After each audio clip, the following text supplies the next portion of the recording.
오후에 하나님 말씀은 다니엘 1장 8절입니다. 다 찾으신 줄 알고 제가 받들어 읽도록 하겠습니다. 그러나 다니엘은 그가 왕의 음식으로나 왕이 마시는 포도주로 자신을 더럽히지 않으리라고 마음에 결심하고 내시 장관에게 요청하여 자신을 더럽히지 않겠다고 하였더라. 오늘 오후 설교 제목은 마음의 원칙을 세워두라. 그것이 사는 길이다. 마음의 원칙을 세우더라. 그것이 사는 길이다. 자, 우리 시대에 원칙 있는 사람을 보기란 참 어렵습니다. 사람들이 원칙을 말하지만 원칙이 있는 사람을 이 융통성이 없다. 그래서 싫어합니다. 하지만 원칙 없이 상황에 따라 일을 처리하게 된다면 얼마나 혼란스럽겠습니까? 가정이, 사회가 바로 설 수 있겠어요? 통계에 따르면 원칙주의 국가일수록 부패 인식 지수가 아주 낮게 나타납니다. 네, 참 안타깝게도 우리나라는 부패 인식 지수가 가장 높은 국가에 속합니다. 원칙 없는 사람은 상황에 따라 기준이 달라질 수밖에 없어요. 막 편법을 쓰거나 또 비굴해지거나 타협을 하거나, 그건 원칙이 있는 삶이 아니고 그건 정도가 아니겠죠. 그래서 그것을 성공을 했다 하더라도 그건 정도가 아니에요. 믿음의 길에서 타협을 하거나 비굴하거나 상황에 따라 변한다면 그건 진리의 길이 아닙니다. 우리 그리스도인들은 오직 진리를 위해서만 할 수 있는 사람들이에요.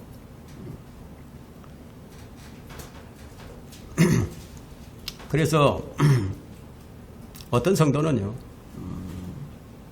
정도에서 벗어나서 비틀거리면서 걷는 사람이 있어요. 진리는 변하지 않는데 원칙 있는 삶은 정도에서 벗어나지 않는 거예요. 여러분, 이 정도의 길이는 어떤 길일까요? 주님께서 말씀하신 길이죠. 좁은 길이에요. 좁은 길. 그래서 많은 사람이 걷는 길이 아닙니다. 나는 길이요 진리요 생명이라고 말씀하신 그 길인데, 근데 그 길이 아주 좁은 길이라는 겁니다. 사람들이 잘 가지 않는 길이에요. 자신의 유익을 손실로 여기면서 걸어야 하는 길이 바로 이 좁은 길입니다. 자신의 생명을 내어놓고 걸어야 하는 길인데, 그래서 사람들이 다른 길을 찾고 정도가 아닌 길을 가는 겁니다. 적당히 타협을 하면서 좋은 게 좋지 않냐고. 주님은 원칙 있는 사람을 좋아하시죠. 주님 이런 말씀을 하셨죠. 자신의 생명을 구하고자 하면 잃을 것이요, 나를 위해 자신의 생명을 잃으면 구하리라. 주님을 따르는 자들에게, 따르려고 하는 자들에게 이 말씀을 주신 거예요. 누가복음 9장 24절에서. 여러분, 이 믿음의 길에도 절개가 있는 거예요. 원칙과 기준이 있어요. 여러분의 성경적 원칙이 서 있으십니까? 인생은 항해하는 배와 같은데, 그 항해하는 배와 같다는 것은 이 파도가 폭풍우도 밀려오고 믿음의 시련이 닥쳐온다는 얘기죠. 그래서 야고보서 1장 8절에는 두 마음을 품은 사람은 그의 모든 길에 안정이 없다고 했습니다. 오늘 오전 성경 공부 시간에도 말씀을 드렸지만, 사람들은 다 잘 살고 싶어요. 불행하게 살고 싶은 사람이 어디 있겠어요. 우리 그리스도인 역시 이 세상을 잘 살다가 떠나고 싶죠. 그러나 무엇을 어떻게 해야 잘 사느냐에 대해서는 혼란스러움이 있는 겁니다. 어떻게 사는 게 잘 사는 것인가요? 각자 기준이 다르죠. 각자 기준이 달라요. 사람이 잘 사는 것에 대한 기준이 다 달라요. 각자의 생각과 주장이 다 다른데 사람들의 말에 귀를 기울이다가 큰일 나지 않겠어요? 그러나 그리스도인은 불변의 원칙과 기준에 위해서 살아가야 할 사람들입니다. 예수님께서 오신 목적이 바로 우리로 진리 안에서 살아가도록 하시는 것이었어요. 선한 열매를 많이 맺는 것이고 그렇게 살아야 하는 거라고 우리를 부르신 거예요.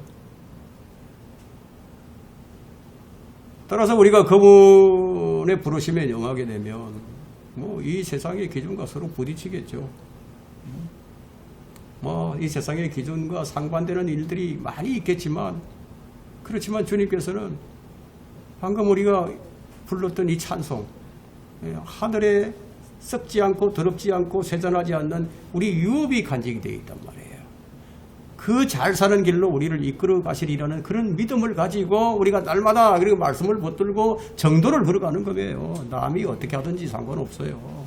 남을 따라서 안 가요. 하루가 지나가면은 또 다른 시험이 오고 이런 시험을 이기려면 원칙이 서 있어야죠. 기준이 있어야죠. 우리는 이제 이 원칙과 기준이 무엇인지 다니엘과 그의 친구를 통해서 배우고자 합니다. 왜 원칙과 기준이 분명하게 세워져 있어야 하는가? 진리에서 벗어나지 않기 위해서요. 여러분 진리에서 벗어나게 되면요. 결승점에 도달을 못합니다. 그럼 결승점에 도달하지 못하는 선수는 아무것도 없어요. 참가상도 없습니다. 그 요한 2서 8절에 뭐라고 얘기했습니까? 우리가 이미 이루어놓은 것들을 잃지 않으려고 우리가 이루어놓은 상들이 있는데 그것을 잃어버릴 수도 있다는 거예요. 정도에서 벗어나면 다 잃어버린다는 거예요.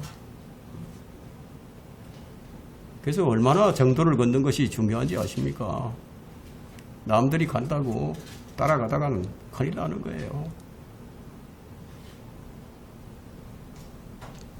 성경적 원칙과 기준은 어떤 상황에서도 어떤 위기에도 결코 흔들림이 없이 그 원칙과 기준에 따라서 살게 되는 거예요. 지식만 쌓아놓고 사용하지 않는다면 바리새인들과 같은 거예요. 교만해지죠. 뭔가 좀 알았다고 교만해져가지고 머리만 빳빳하게 드는 거죠. 무엇인가 안다고 생각하면 그가 마땅히 알아야 할 것은 아직 아무것도 모른다는 것이라. 고린도전서 8장 3절에 그 말씀이 기록되어 있습니다. 지식은 교만하게 하지만 사랑은 세워주느니라.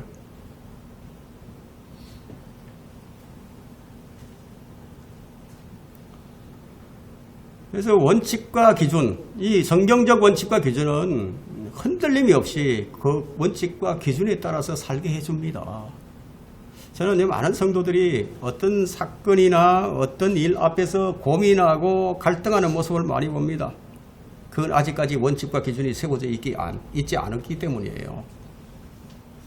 모세의 율법은 이스라엘 백성들에게 삶의 원칙과 기준이라는 가치관을 아주 분명하게 제시를 했죠. 그죠? 신약에서도 주님께서 주신 기준과 원칙이 있습니다. 그것은 바로 바울 서신을 통해서 주신 신약의 교리와 책망과 바로잡음과 영적 교훈들이에요. 바울 서신 13권이 있습니다. 로마서는 신약의 교리가 담겨 있어요. 고린도 전후서는 뭐예요? 잘못된 것을 바로잡는 거죠. 책망한다, 이거 책망. 잘못된 걸 책망한다, 이거예요. 갈라디아서는 이렇게 잘못된 부분들을 교리가 잘못 나고 잘못된 부분들을 바로잡는 역할을 해주고 그 나머지는 전부 영적 교훈들을 위해서 주어졌단 말이에요. 사람들은 어릴 때부터 형성된 가치관이 있습니다. 살아오면서부터 가치관이 이제 쭉 세워져 가는 거예요. 그래서 수시로 변화하는 이 사회적 기준에 따라서 살아가도록 강요를 받습니다. 강요를 받고 살아요. 여러분, 뭐 자유롭게 산다고 하지만 여러분 강요에 의해서 사는 거예요. 로마에 가면 로마의 법을 따라야 하듯이 그리스도인이 되었으면 그리스도인의 법을 따라가야 한다는 겁니다. 주님은 나를 따르라고 하셨어요. 따르면 어떻게 따라야 하는지 조건도 다 말씀해 주셨죠. 그러면 성령을 받았으면 성령의 법을 따라 살아야 하고 자유를 얻었으면 자유의 법을 따라 살아야 하는 거죠. 생명을 얻었다면 생명의 법을 따라 살아야 한다는 거예요. 그러면 교회가 타락하게 된 가장 큰 원인이 무엇입니까? 삶의 원칙과 기준이 되는 신약 교리들을 다 버려버렸기 때문이에요. 성경에는 교리라는 말이 많이 나와요. 믿음의 교리, 경건의 교리, 건전한 교리, 주의 교리, 뭐 이런 뼈대를 세우지 못하고, 그러니까 성경적 뼈대가 서 있지 않으니까 이건 무엇이 옳은 것인지, 무엇이 주의 뜻대로 하는 것인지 알 수 없으니까 시류에 따라서 소신 없는 정책들로 일관할 수밖에 없게 되는 거예요. 목사와 장로라고 하는 지도자들이 그러니까 일반 성도들이야 오죽하겠습니까? 한번 생각해 보세요. 그리스인이라고 하는 사람들이 나이트클럽이나 성인 영화관을 들락거리면서도 성경이 금하고 있는 것들을 하면서도 뭐라고 얘기하십니까? 어쩔 수 없었다고.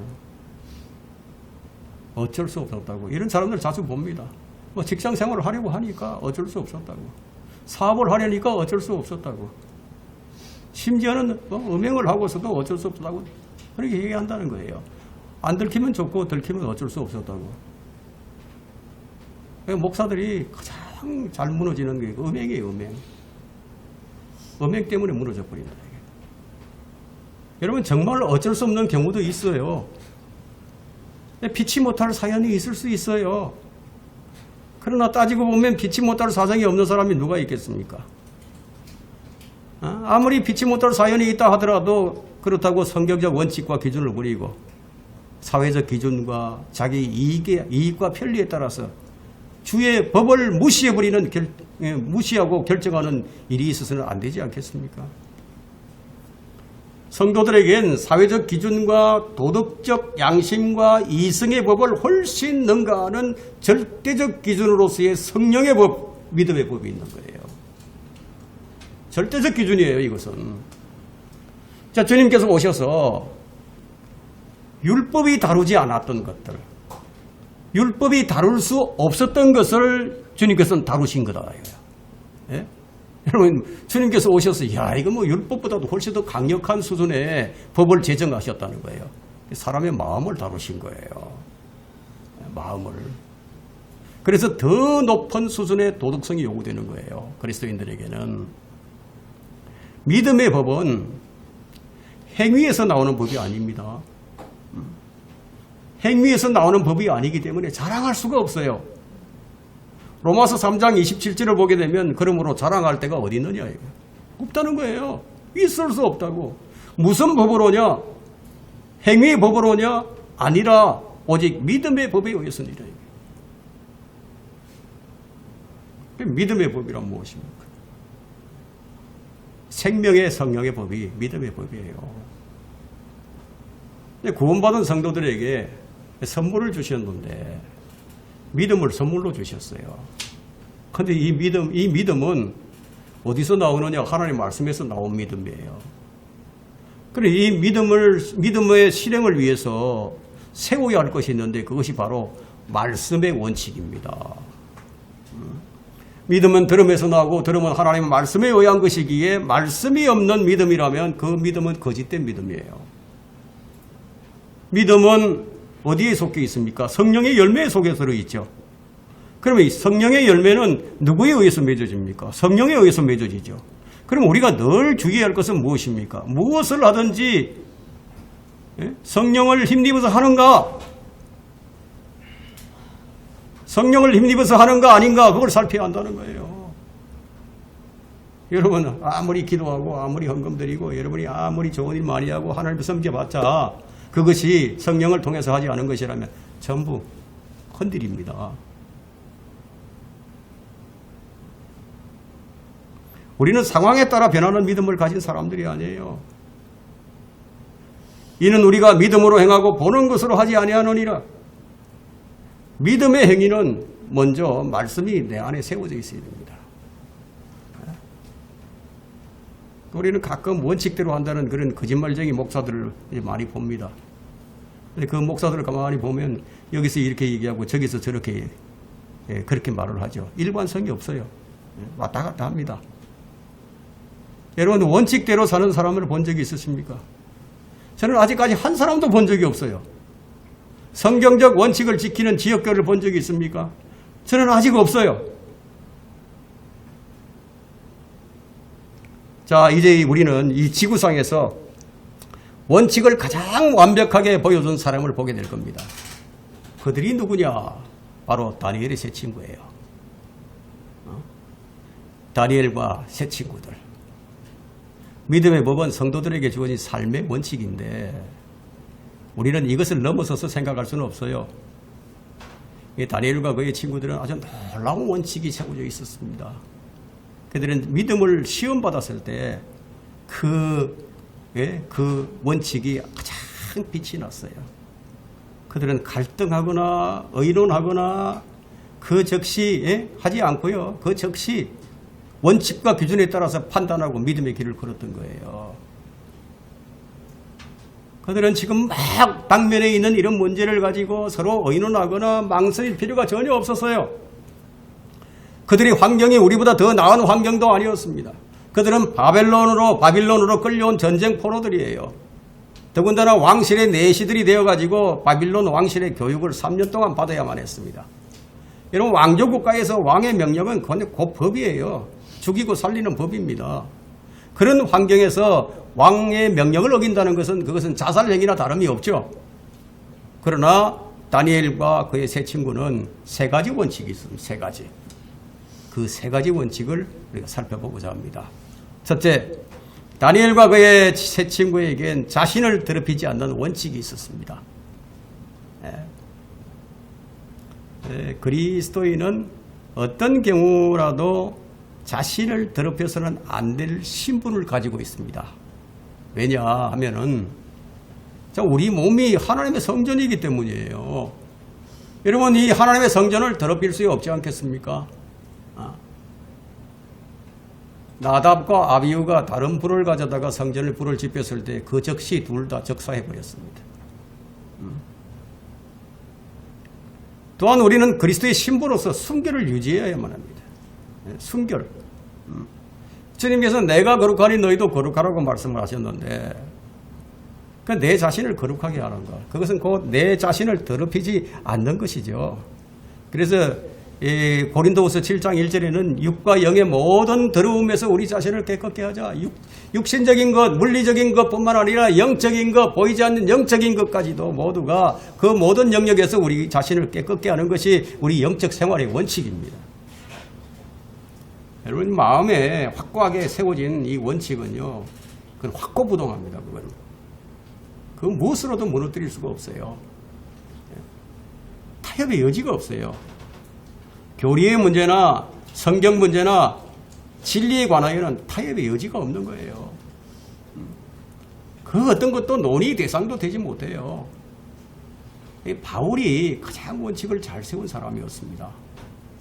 그는 혈과 육에 논의하지 않았다고, 누구에게 의논하지 않았다는 거예요. 바울이 말하기를 사도행전 23장 1절에서 나는 이제까지 하나님 앞에서 선한 양심으로 살아왔다고. 어떻게 감히 이런 고백을 할 수 있겠습니까? 바울이 그렇게 했습니다. 바울이니까 그게 가능하지 않겠느냐? 아니에요. 바울도 우리와 똑같은 성정을 가진 사람이었어요. 여러분, 아마 이런 원칙 정도는 세워져 있을 겁니다. 나는 내 침상을 더럽히지 않겠다. 나는 내 양심을 더럽히지 않겠다. 나는 주님을 따라가야 한다. 이런 원칙이 마음에 정해 있을 거예요. 딱 정해져 있죠. 근데 주의 법이 세워져 있지 못하면은 어떤 일이 생기는지 아십니까? 오늘 기분이 좀 안 좋은데, 영 교회 나갈 기분이 아니야. 이런 생각이 들어요. 든단 말이에요. 그럼 원칙이 안 세워져 있다면 안 나가죠. 주님을 섬기는 것이 그냥 기분에 따라서 변하게 되는 거예요. 오늘 컨디션이 좀 안 좋다. 오늘은 좀 사정이 있어서. 원칙이 없어요. 자, 우리는 마음의 원칙을 세워야 합니다. 자, 우리는 성경을 배우고 얼마든지 원칙을 세울 수 있습니다. 원칙이 없는 사람은 항상 자기 기분에 따라서, 자기 생각에 따라서, 자기 이익에 따라서 움직이죠. 그것은 사실상 성경이 뭐라고 얘기하느냐? 자기 배를 섬기는 것이지 하나님을 섬기는 것이 아니리라고 말씀합니다. 얼마나 두려운 말씀입니까? 그런 사람은 원칙주의자가 아니고 상대주의자예요. 상대주의자. 그래서 남들하고 자신을 늘 비교를 하죠. 비교를 합니다. 근데 하나님은 어떻게 하죠? 하나님은 이 상대평가를 하지 않으시는데 하나님은 절대평가를 하시거든요. 그래서 고린도후서 10장 12절에는 우리는 우리 자신을 감히 어떤 사람들과 같은 부류로 우리는 우리 자신을 감히 자기 자신을 칭찬하는 어떤 사람들과 같은 부류로 나누거나 비교하지 않으나 그들은 자기들 가운데 스스로를 측정하고 자기들끼리 비교하니 현명하지 못한 것이라는 말씀이 있어요. 이건 남을 비교한다는 것은 절대평가를 하는 거죠. 상대평가를 한다는 거죠. 그죠? 하나님께서는 상대평가를 하지 않는다 이게요. 절대평가를 하신다 이게요. 무엇에 따라서 그분이 세우신 법에 따라서 평가를 하시고 심판하십니다.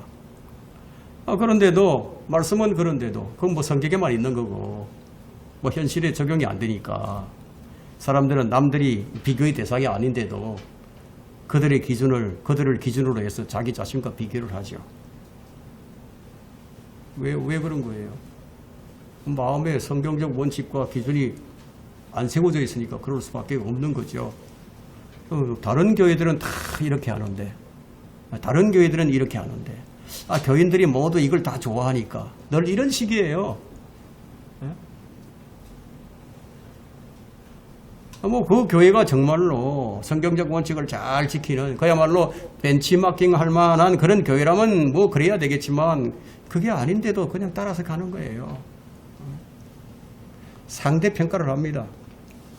자, 그런 자들은 현명하지 못한 자들이라고 성경이 말씀을 합니다. 전혀 비교하지 말라는 것은 아니에요. 비교를 하되 무엇으로 비교를 해야 되느냐? 언제나 하나님 말씀이에요. 자, 우리는 이 다니엘과 그의 세 친구와 같은 믿음의 삶을 사는 성도들로서 그들과 같은 원칙이 있어야 합니다. 다니엘과 그의 세 친구가 바빌론 포로로 잡혀와서 현자 교육을 받게 되었는데 이들에게 왕의 음식과 포도주를 매일 일정량 먹게 하는 그런 명령이 주어졌어요. 얼마나 큰 은혜를 입었습니까?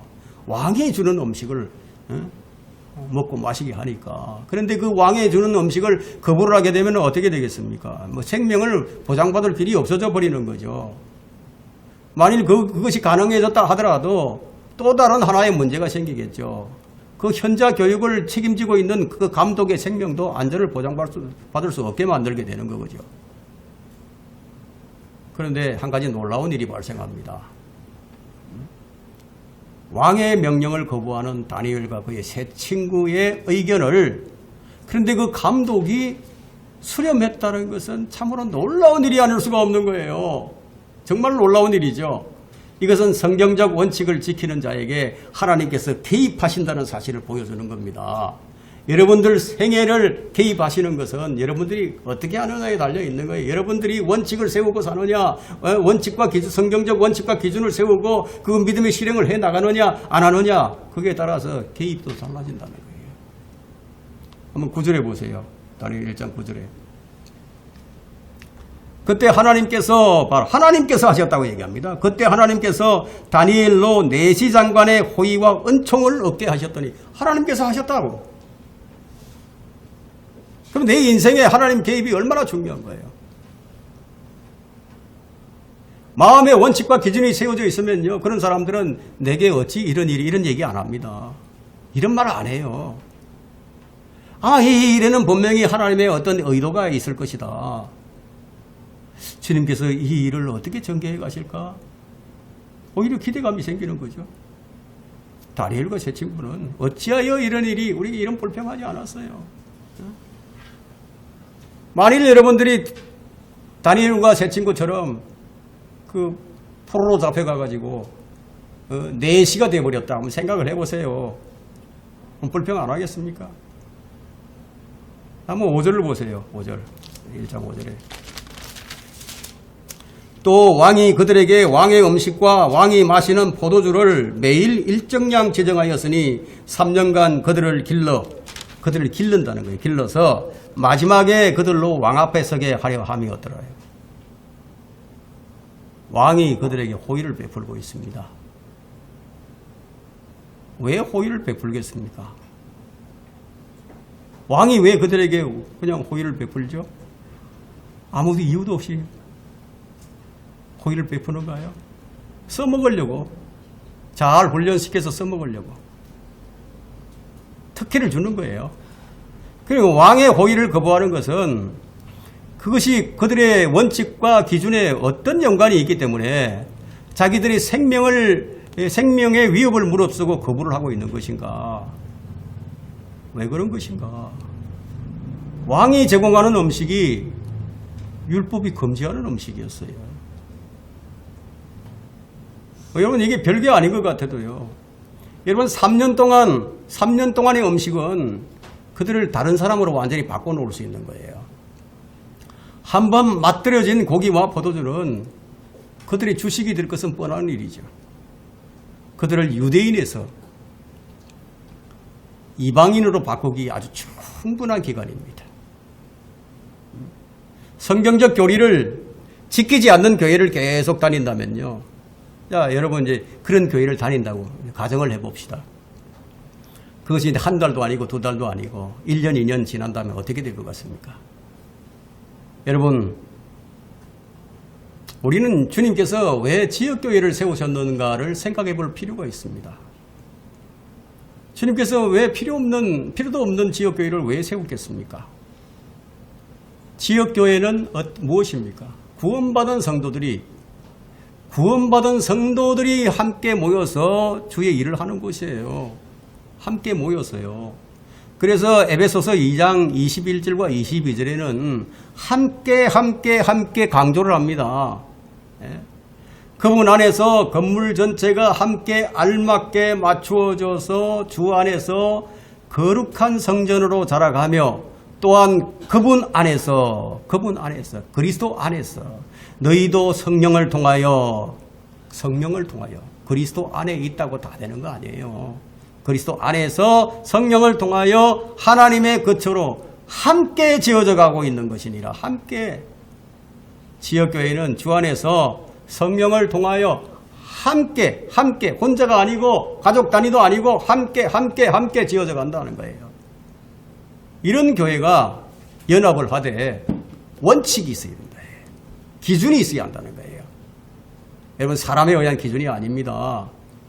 뭐 아무 원칙이나 세워놓고 우리 이 원칙대로 합시다 이거 아니에요. 에베소서 4장 13절에는 우리 모두가 믿음의 하나됨과 하나님의 아들을 아는 지식의 하나됨에 도달하게 하고 온전한 사람이 되어 그리스도의 충만하심의 장성한 분량에까지 이르게 하려 하심이라. 자, 이 말씀에는 믿음의 하나됨이 있어요. 첫째, 믿음의 하나됨이죠. 둘째, 주를 아는 지식의 하나됨을 강조하고 있죠. 예. 고린도전서 1장 10절을 한번 보세요. 1장 10절, 고린도전서 1장 10절을 보게 되면 형제들아, 이제 내가 우리 주 예수 그리스도의 이름으로 너희에게 권고하노니 너희 모두는 같은 것을 말하고 또 너희 가운데 분열이 없게 하여 같은 생각과 판단으로 온전히 연합하라. 기준이 있죠. 그건 무조건 연합이 아니에요. 같은 믿음, 같은 교리, 같은 지식의 연합이에요. 한번 길들여지고 맛들여진 그런 기호품을 끊는 건 쉽지 않아요. 여러분, 잘못된 식습관 있죠. 잘못된 습관, 식사 습관 이런 것들은 신앙생활을 방해를 합니다. 영적 양식을 끊게 만드는 거예요. 하루 세끼 식탁에서 여러분 거룩한 말씀을 파괴시키고 나면 그들은 결코 하나님 앞에 담대한 믿음과 양심을 지킬 수가 없게 됩니다. 베드로는 선한 양심을 지키라 이런 명령을 합니다.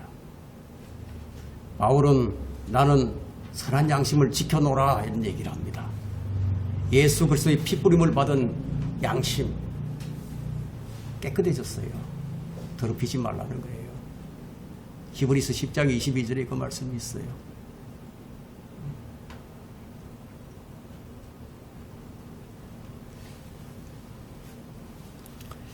구약시대만을 말하는 것이 아닙니다.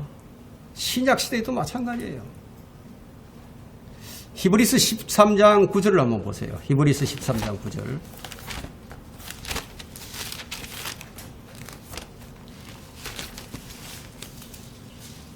자, 무엇을 우리에게 주의를 주고 있느냐. 히브리서 13장 9절을 보게 되면 이 교리들이 있는데 그 이상한 교리도 있는 거예요. 근데 이상한 교리가 뭐 한 가지만 있는 게 아니고 아주 여러 가지가 있다고 얘기를 합니다. 여러 가지 이상한 교리들에 끌리지 말라. 마음은 은혜로서 굳건하게 하는 것이 좋고 음식으로 할 것이 아니니 음식을 따라 처신한 자들은 유익을 얻지 못하였느니라. 물론 신약시대에는 음식을 금하지 않습니다. 무엇이든지 그냥 감사함으로 먹으면 합당한 거예요. 신약시대에는 음식을 금하지 않았는데도 그런데 그 음식이 그만 걸림돌이 되는 사람들도 있습니다. 여기저기 지나치게 그냥 맛집을 찾아다니면서 그만큼 이 식탐에 빠진 사람들이 있어요. 하지만 우리 음식이라는 것이 우리 생활에 얼마나 중요한 위치를 차지하고 있습니까? 그럼 사업상 무슨 일을 할 때 먼저 하는 말이 어떻습니까? 한번 식사나 한번 같이 하시면 좋겠다고. 우리 일상에서 자주 쓰이는 말이 이런 말이잖아요. 우리 식사 한번 같이 합시다. 그죠? 근데 일단 우리가 음식으로 접대를 한번 딱 받고 나면요. 그 다음에 이제 거절하는 게 좀 어려워집니다. 마음이 거리로 쏠리게 돼 있거든요. 그래, 음식이 어떻게 이상한 교리들과 연관이 되는지. 다니엘과 그의 세 친구는 왕의 음식을 거부하는 것이 얼마나 위험한 일인지 그들 스스로 잘 알고 있었어요. 타협하지 않은 거예요.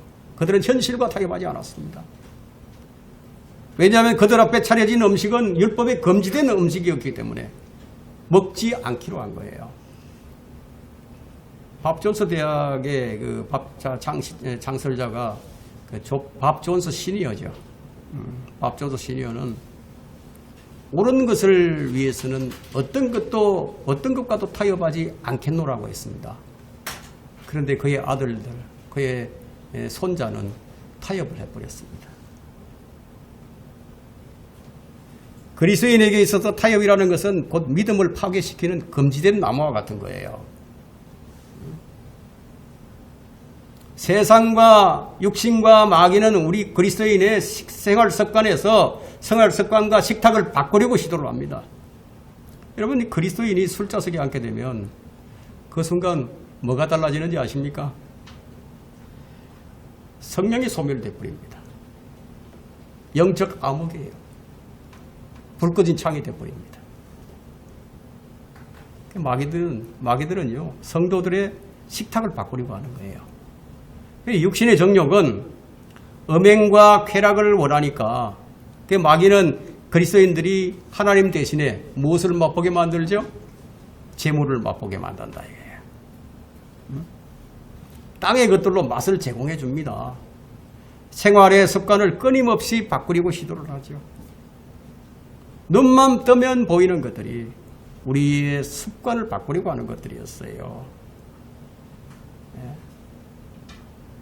이런 일들이 바로 이 다니엘 세 친구에게 일어났던 겁니다. 여러분 한번 보세요. 오늘날 SNS 시대잖아요. 유튜브, TV, 인터넷, 소셜 네트워크, 또 각종 신문 매체들은 끊임없이 우리의 마음에 무엇을 가져다 줍니까? 욕망의 불을 지피죠. 탐심을 가져다 준다 이거예요. 예? 성경보다 거기에 훨씬 더 깊은 맛을 보게 해준다는 거예요. 그의 목적이 무엇입니까? 예? 다니엘과 그의 세 친구를 유대교의 정체성을 말살시키려고 했던 거예요. 그렇게 한다는 거예요. 그리스도인의 정체성을 완전히 말살시키려고 한다는 거예요. 3년 후에 그들로 왕 앞에 서게 하려 함이더라. 누구에게 쓰임을 받기 위함인지 한번 보시라는 겁니다. 세상 방식으로 잘 훈련된 거짓된 교리로 잘 훈련된 자들이 누구에게 쓰임을 받게 됩니까? 오늘날 잘 교육받은 많은 사람들이 누구에게 쓰임을 받고 있습니까?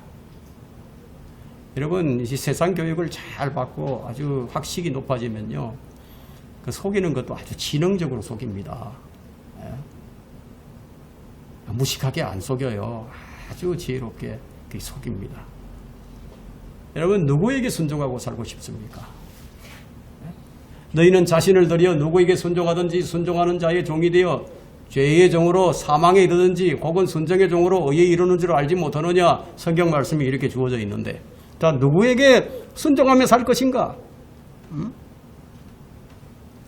우리 인생이 끝난 뒤에 우리는 누구 앞에 서게 되는 거예요? 우리 주님 앞에 딱 섰는데 주님께서 하시는 말씀이, 야, 너는 누구의 종으로 살다가 왔느냐? 자, 이렇게 물어본다면 뭐라고 설명을 해야 됩니까, 이거? 기가 막힐 노릇이죠. 원칙과 기준이 마음에 세워지지 않는 사람은 쉬 무너지는 법입니다. 다니엘은 내가 거룩하니 너도 거룩하라, 이 말씀을 원칙으로 세우고 자신을 더럽히지 않으려고 행동으로 나선 겁니다. 제가 아까 기도했죠.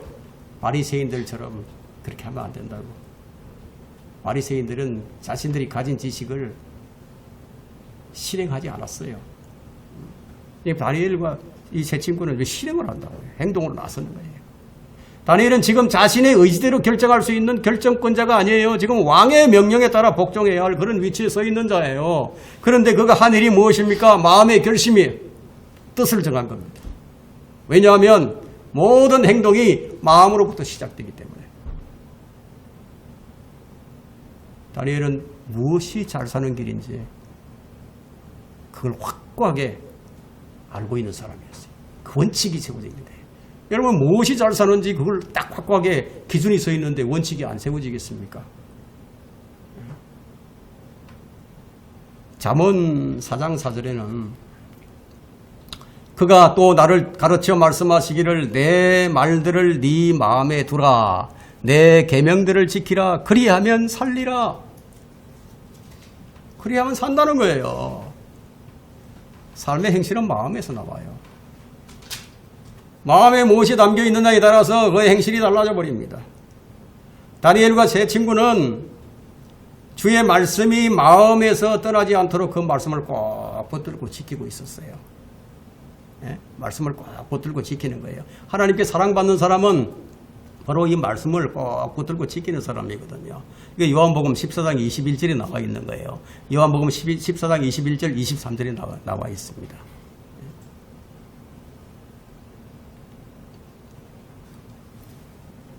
바빌론은 다니엘과 세 친구의 이름을 개명해 주었어요. 다니엘 이름이 무엇입니까? 갈대어로 벨트사살이에요. 다니엘 세 친구 이름 무엇입니까? 사드락과 메삭과 아벳노고예요. 이런 개명을, 이름을 지어준 거예요. 배울 것도 정해주고 바빌론 모든 문화와 식습관을 다 바꾸려고 했죠. 그들을 완전한 갈대아인으로 바꾸려고 했습니다. 근데 그들의 마음 바꾸지 못했어요. 무엇이 우리의 참된 모습입니까? 마음의 상태가 나의 참 모습이에요. 마음에 새긴 원칙과 기준은 흔들림이 없었어요. 어떻게 할까? 갈등하지 않았어요. 염려하지도 않았어요. 왜냐하면 하나님의 뜻은 기록된 말씀 그대로 이루어지기 때문에. 이게 중요한 거예요. 그 말씀을 어떻게 믿느냐? 말씀의 권위가 어떤 것이냐? 창세기 1장에 보니까 말씀하시니 그대로 되더라 이거예요. 말씀하시니까 그대로 된다 이거예요. 그런 믿음이 있어야지. 이걸 먹어야 할 것인지 안 먹어야 할 것인지 갈등하면서 기도 좀 해보고, 여러분 그럴 시간적인 여유가 없어요 지금.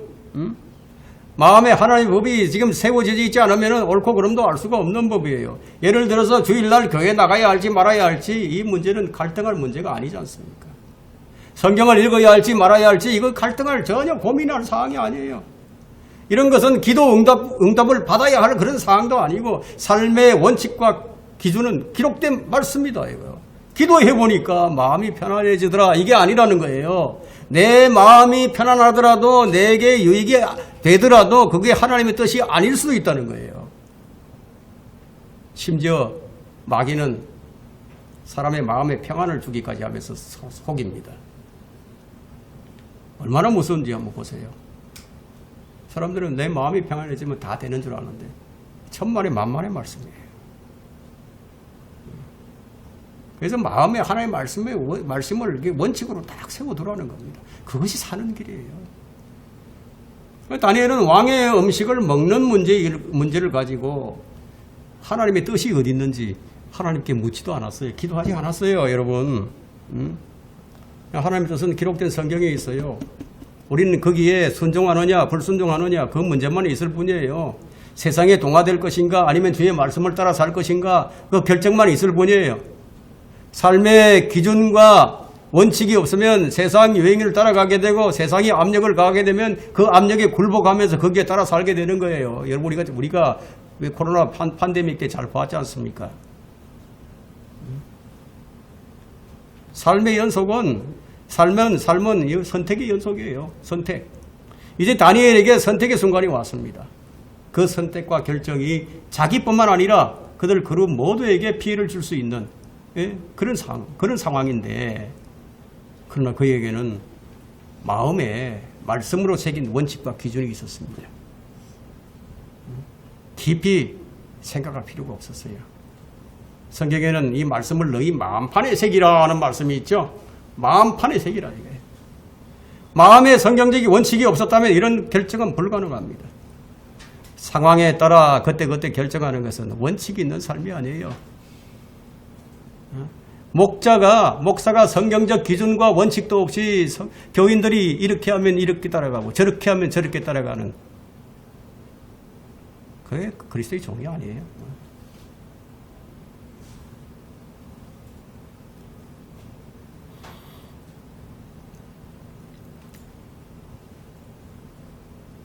기도할 틈도 없이 결정해야 할 때가 있어요. 성경을 찾아볼 시간도 없이 결정해야 할 그런 상황도 발생을 합니다. 자신을 더럽히지 않으려면 마음에 순수한 말씀이 서 있어야 합니다. 어떤 경우에도 원칙을 지키겠다. 나는 내 자신을 더럽히지 않겠다. 내 자신을 깨끗이 지키는 유일한 길은 삶의 원칙인 하나님 말씀을 내 마음에 새겨드는 길뿐입니다. 두 번째, 다니엘의 세 친구에겐 경배에 관한 원칙이 있었습니다. 다니엘 3장 6절을 보게 되면 누구든지 엎드려서 경배하지 않는 자는 즉시 불타는 용광로 속으로 던져질 것이니라 하더라. 근데 그들이 고민하지 않았습니다. 왜냐, 경배의 기준, 경배의 대상, 경배의 원칙이 그들 속에 딱 세워져 있었으니까. 누구를 경배할 것인가, 누구를 섬길 것인가, 이 문제는 성도들에게 고민거리가 될 수 없는 문제예요. 다른 모든 사람들은 그 신상에게 경배를 했지만 그 신상에게 경배하지 않는 딱 세 사람이 있었는데 그 사람이 사드락과 메삭과 아벳느고예요. 이들은 서로 고민하지도 않았고 서로 의논하지도 않았어요. 그들은 한 마음이 되어 있었습니다. 이런 원칙이 세워져 있었어요. 그들은 같은 원칙에 따라서 같은 명으로 같은 법으로 생각을 하고 판단하고 결정을 합니다. 누구의 조언도 누구의 상담도 필요치 않았어요. 여러분, 자신의 원칙은요, 여러분, 친구의 결정이 아니에요. 친구가, 가족이, 형제가, 부모가 내 믿음을 대신해 주지 않습니다. 원칙 없이 누군가의 결정을 따르게 된다면 그 믿음은 누구의 믿음입니까? 자신의 믿음 아니에요. 그들에게는 삶의 기준과 목적과 원칙이 그들 속에 들어 있었어요. 왕이 뭐라고 하든지, 국가 정책이 어떠하든지, 다른 관리들이 어떻게 하든지 그건 전혀 문제가 아니었어요. 그들은 지켜야 할 주의 법이 있었고 그것이 항상 최우선이었어요. 저는 제 원칙이 있어요. 나는 주님 섬기는 것이 최우선이다. 이게. 나는 설교자니까 내 설교를 빼먹으면 안 된다. 이게.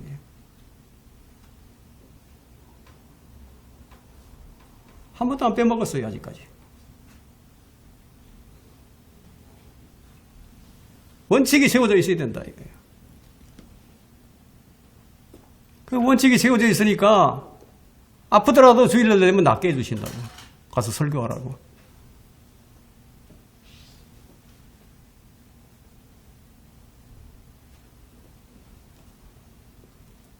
그들이 지켜야 할 죄의 법이 있었고 항상 그것이 우선이었습니다.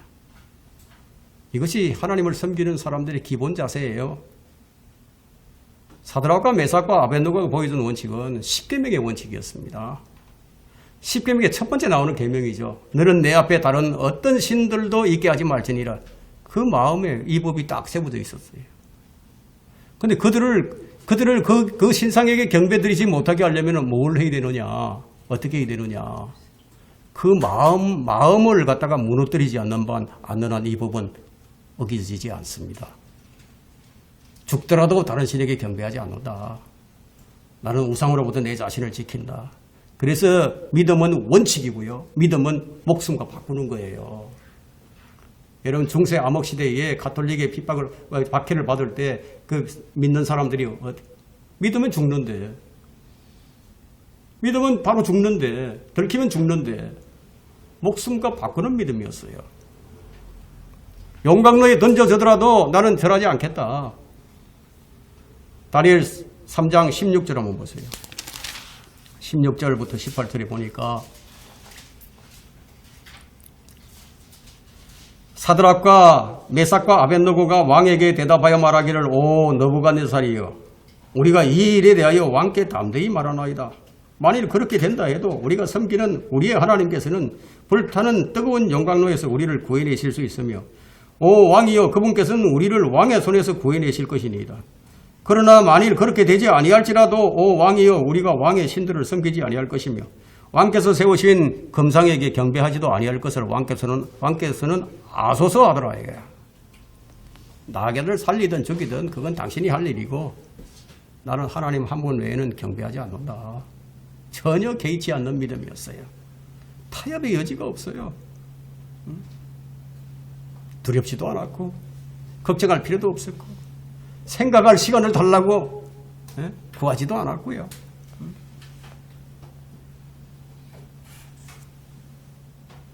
애석하게도 우리나라는 일제강점기 때 한국교회는 신사참배라는 죄를 지어버렸습니다.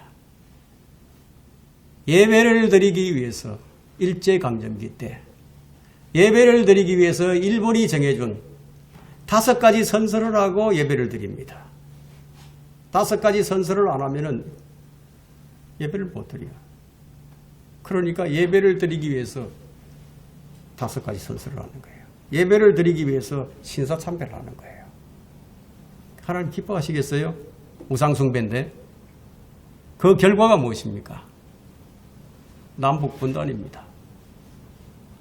그뿐이 아니에요. 6.25 전쟁도 겪게 됐습니다.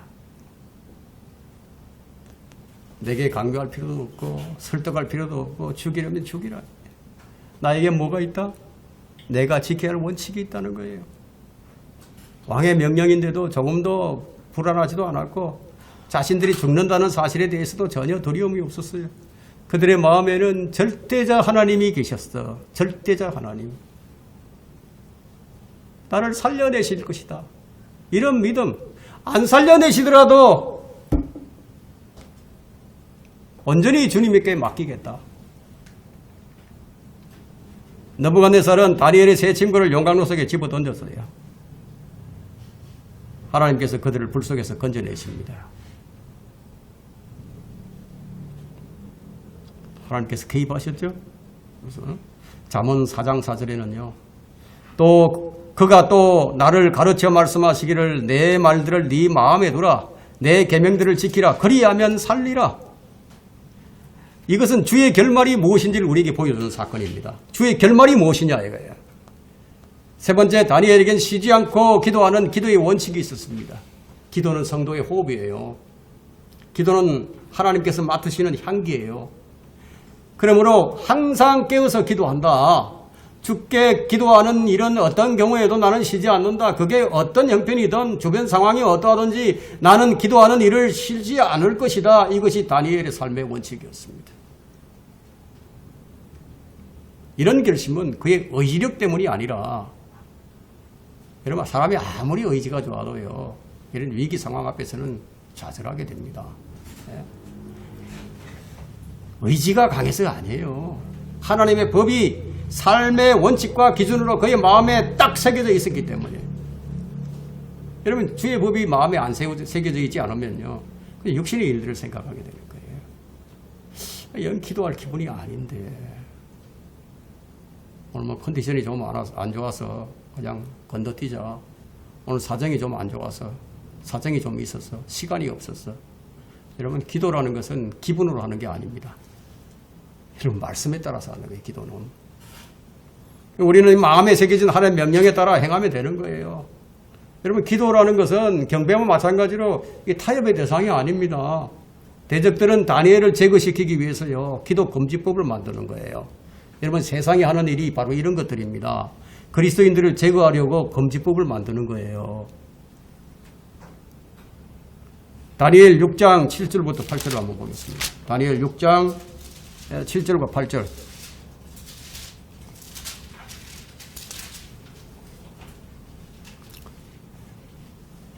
왕국의 모든 총리들과 총독들과 고관들과 자문관들과 군대 대장들이 함께 의논하여 한 왕의 규례를 수립하여 확고한 칙령을 제정했사오니 즉 누구라도 30일 동안에 왕 외에 어떤 신이나 사람에게 청혼하면 오 왕이여 그 사람은 사자굴에 던져 넣는 것이니이다. 오 왕이여 지금 그 칙령을 수립하시고 그 문서에 서명하시어 변경시킬 수 없는 메대인과 페르시아인의 법에 따라 고치지 못하게 하소서 하니 다리오 왕이 그 문서와 칙령에 서명하니라. 자, 이 신하들이 이런 문서를 딱 만들고 와가지고 왕 외에는 절대로 이 경배를 하면 안 되고 의논해서도 안 되고 한 달 동안 이렇게 탁 제정을 해서 왕을 세워주잖아요. 그러니까 왕이 그 서명 안 하겠습니까? 서명을 하지. 그러니까 왕도 바꿀 수 없는 법을 제정해 버리는 거예요.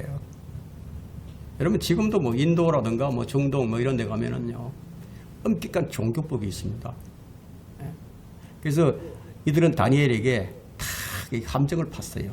올무를 놓고 걸려들게 만드는 거예요. 우리나라에도 지금 이 복음 전파 금지법이 국회 계류 중에 있습니다. 미국에는 이게 집회 모임과 예배 복음 전파 이런 게 하는 금지법이 공립학교에서는 딱 정해져 있고 성경을 소지할 수도 없게 만들고요. 기도할 수도 없는 법을 만들어 놨습니다. 반대로요.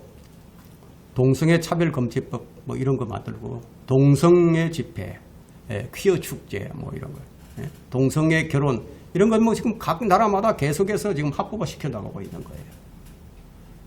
그럼 다니엘은 이 기도 금지법에 대해서 취한 행동이 무엇이었습니까? 그게 10절에 나오죠. 6장 10절에. 이제 다니엘이 그 문서가 서명된 것을 알았을 때 그의 집으로 가서 그의 방에서 예루살렘을 향해 창문을 열어두고 뭐 웬만하면 창문도 좀 닫아놓고 아무도 못 보게 할 텐데 창문을 다 열어두고 그가 전에 하던 대로 하루에 3번씩 무릎을 꿇고 기도하였으며 그의 하나님 앞에 감사를 드렸더라. 늘 하던 대로 했어요.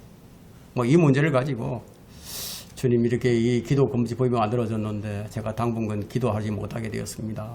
그게 아니었어요. 계속해서 해오던 대로 하루에 3번씩 정해진 시간에 기도와 감사를 드렸어요. 여러분들에게 뭐 꼭 기도할 시간을 다니엘처럼 3번 정해놓으라 이런 말이 아닙니다. 원칙을 세우라는 거죠. 이 문제에 있어서 고민할 필요도 없고 생각해 볼 필요도 없었고 너무나 평온했었습니다. 그에게는 기도는 숨을 쉬는 것과 같았고 밥을 먹는 것과도 같은 것이었기 때문에 누가 중단시킨다고 중단될 수 없는 그런 원칙이었어요. 저는 주님께서 쉬지 말고 기도하라는 그 명령에 따르는 것이 전부였습니다. 여러분의 기도는 어떻습니까? 사정이 급하거나 힘들면 어려우면 부르짖고 평온하고 바쁠 때는 그냥 잊어버리는 것이라면 그 기준이 무엇입니까? 자기 기분이 기준이고 환경이 기준이고 자신이 기준인 사람이죠. 정적에 의해 고발당한 다니엘은 페르시아의 법에 따라서 이제 사자굴에 던져졌습니다. 그러나 하나님께서는 그를 사자굴에서 구해내셨어요. 그의 가치 판단의 기준이 무엇이었습니까? 주의 말씀이었죠? 주의 말씀이었어요. 깊이 생각해 봤더니 이게 아닌 것 같은데. 원칙이 없는 사람은 이렇게 생각하죠. 그러니까 원칙이 안 세워져 있으면 여러분 이렇게 됩니다. 팔이 자기 안쪽으로 굽는다고요. 그러니까 이게 해야 될까 말아야 될까 자기한테 유리한 쪽으로 딱 이렇게 결정을 내리게 되어 있다고. 원칙이 안 세워져 있으면.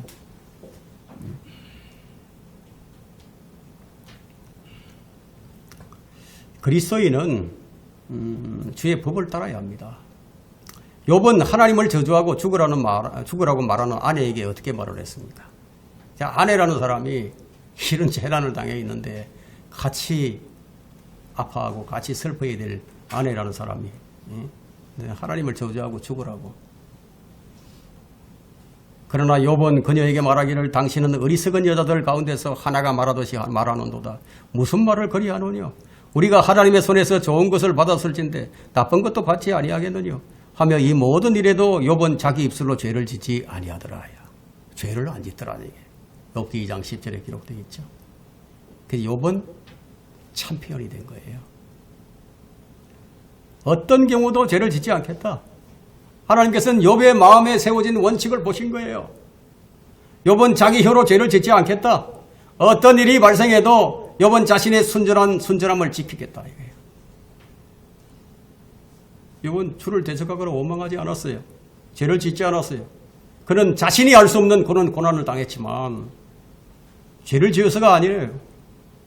하나님께서 사탄에게 욥을 자랑할 만큼 그는 너무나 의롭고 순전했기 때문에 그렇게 고난을 받은 거예요. 왜 의인이 고난을 받는가? 그걸 보여주죠. 야고보서 5장 11절에는 보라 우리는 견디어내는 자들을 복 있는 사람들로 여기나니.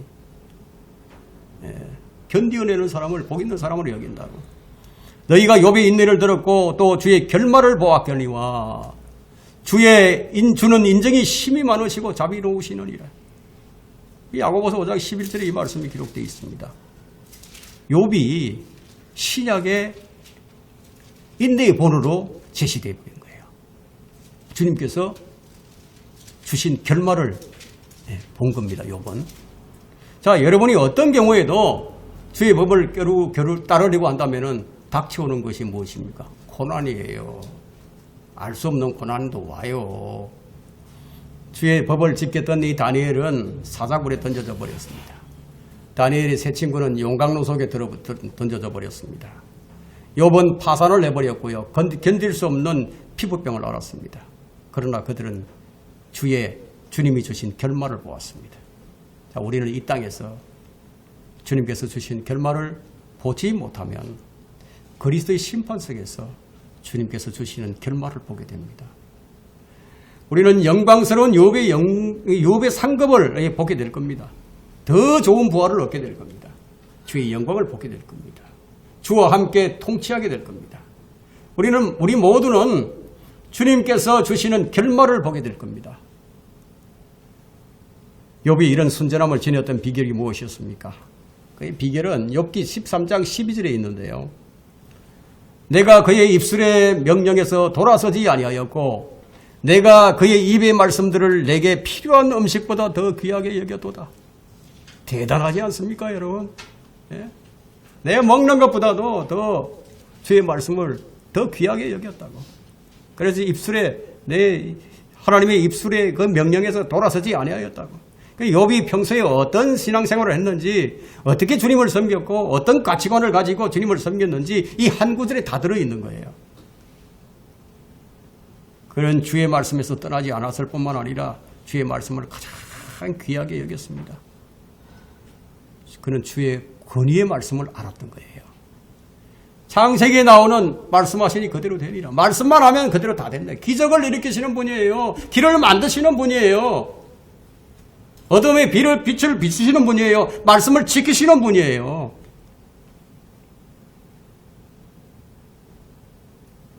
먹고 사는 문제보다 더 귀하게 여긴 거예요. 욥에게 가장 귀한 것, 필요한 것이 바로 주의 말씀이었습니다. 욥의 원칙이 무엇입니까? 하나님 명령에서 돌아서지 않는 것. 여러분이 어떤 원칙을 세워야 할지를 한번 잘 생각해 보시기를 바랍니다. 여러분 주의 일 많이 하는 게 먼저가 아니에요. 마음의 결심이 먼저예요. 마음으로. 말씀을 존귀히 여기는 자는 자신의 순전함을 지킬 수 있는 거예요. 말씀을 존귀하게 여기는 사람들은 모든 환경에서 자신의 순결을 지킬 수가 있어요. 욥이 어떻게 그런 고난을 견딜 수가 있었겠어요? 말씀의 힘이었습니다. 말씀을 존귀히 여겼기 때문에요. 말씀을 존귀하게 여기는 자는 분명한 원칙과 기준이 확고한 사람이에요. 주님께서 욥을 고난 속으로 몰아가신 것은 그것으로 욥을 단련하여 상급을 주시기 위함이었습니다. 이것이 주의 결말이에요. 믿음의 시련은 꼭 필요해요. 필요합니다. 그리스도의 날의 칭찬과 존경과 영광은 믿음의 시련을 통해서 주어집니다. 우리는 순결한 신부가 되어야 합니다. 모든 것을 믿음으로 행하라는 거예요. 모든 것을 사랑으로 행하라는 겁니다. 이 두 가지예요. 무엇이든지 믿음으로 하지 않는 것은 죄예요. 여러분의 삶의 원칙이 무엇입니까? 원칙들이 얼마나 많이 여러분의 마음에 세워져 있습니까? 혹시 성경에는 있는데 여러분의 마음에 없는 것은 아닙니까? 성경에는 있는데 내 마음은 없어. 결론적으로 누가 주를 믿고 주를 따라갈까요? 원칙이 서 있는 사람이에요. 원칙은 믿음의 확신에서 나옵니다. 원칙이 섰다면 모든 일을 사랑으로 행하십시오. 말할 때도 사랑 안에서 말을 하면 됩니다. 사랑이 없으면 아무것도 아니라고 했습니다. 사랑이 없으면 모든 섬김과 모든 헌신 다 아무것도 아니게 됩니다. 기도도 복음도 설교도 심지어는 몸을 불살하게 내줬을지라도 사랑이 없으면 아무것도 아니에요. 죽도록 수고했는데 그게 사랑이 없었다면 그 모든 헌신은 물거품뿐이에요. 저는 항상 설교할 때 두 가지 사랑을 얘기하는데 저는 하나님께서 주신 사랑과 사람에게서 나오는 사랑, 이 두 가지 사랑을 얘기합니다. 하나님께서 우리에게 사랑을 부어주셨어요. 성령을 통해서. 그것으로 사랑하라는 겁니다. 모든 헌신, 그게 다 물거품이 된다는 거예요. 그래서 삶의 모든 원칙을 사랑과 연결시키면 됩니다. 삶의 원칙이 분명하다면 어떤 문제 앞에서도 고민을 하지 않게 됩니다. 여러분 마음에 어떤 원칙들이 서 있는지 정말 타협할 여지가 없고 망설일 것도 없는 분명한 원칙과 기준이 있다면요, 그것으로 살길 바랍니다. 그 어떤 법이 세워져야 합니까? 성령의 법이 세워져야 된다 이게요. 예? 생명의 법, 성령의 법, 믿음의 법, 그리스도의 법, 자유의 법, 왕의 법. 왜 내가 이걸 해야 되느냐? 내가 왜 원칙을 세워야 되느냐? 그것이 내게 법이기 때문에 원칙을 세우라는 거예요. 여러분 성경을 읽을 시간을 딱 정해두고 읽으세요. 작은 것 하나하나에서 작은 것 하나부터도 원칙을 세워서 해 나가면 됩니다. 처음에는 적은 원칙이 몇 가지 안 되었지만 나중에는 원칙이 많아지는 거예요. 우리는 원칙과 기준이 분명한 사람이 되어야 할 것입니다.